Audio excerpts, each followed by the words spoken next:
Dodson has been quoted as saying he's the cure for the Demetrius Johnson problem.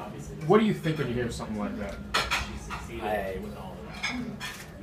I don't know how you guys want to respond to that. It doesn't bother me. You know, I think it bothers a lot more people out there than it does me. But that's just him thinking that there's a problem in the flyweight division, and he's the only one who thinks that, and that's it. Do you see it just as him just trying to market it? I just see him as trying to be a mental midget, trying to boost himself up and try to ruffle my feathers, I guess you could say. He also kind of commented that he wasn't particularly impressed with you as a wrestler. I don't know if you saw that interview recently. But specifically talked about your wrestling. How do you think this fight plays out?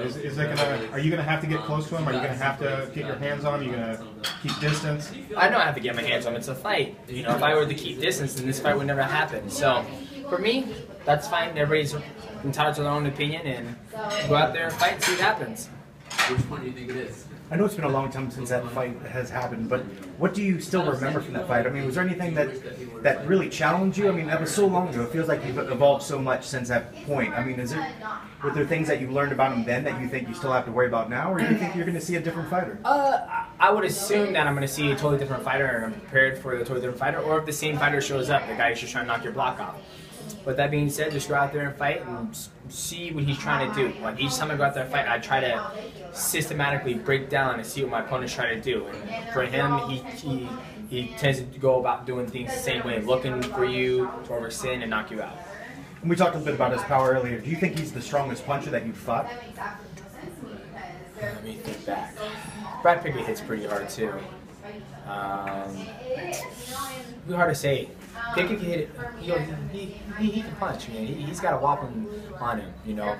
Granted, I took both their shots in different, you know, it's different. You know, if I was to take a shot standing like this from both guys, you know, I'll probably say Pickett. If I was to take a shot from both guys and go like that, it's totally different. So it's hard to say.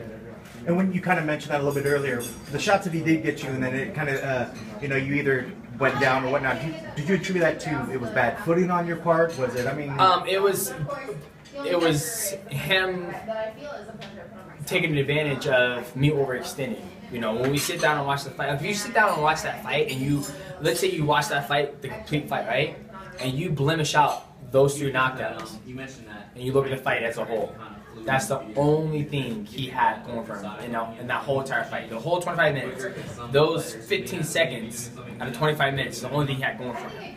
So when you look at it like that, you know, like I said, that was him doing a good job capitalizing on me overextending and trying to get to him.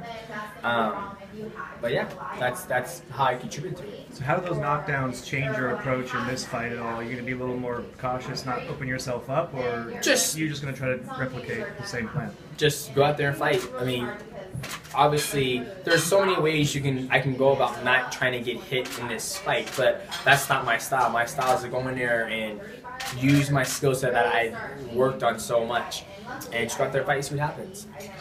He was mentioning at lunch that right now he's doing a media day in Vegas. He mentioned he's going to try to talk to you throughout the fight, similar to the Diaz brothers. What's your take on that? It's not going to happen, guys. It's not going to happen. He's not going to talk because he needs every ounce of energy he needs to make it. Do you ever think of legacy, and how do you foresee your legacy as a fighter? I don't think of it. People keep asking me that, and I'm over the legacy talk. It's I either leave one or I don't, you know? And for me, I'm just thinking about having a successful career. That when I'm done fighting, I'm not broke.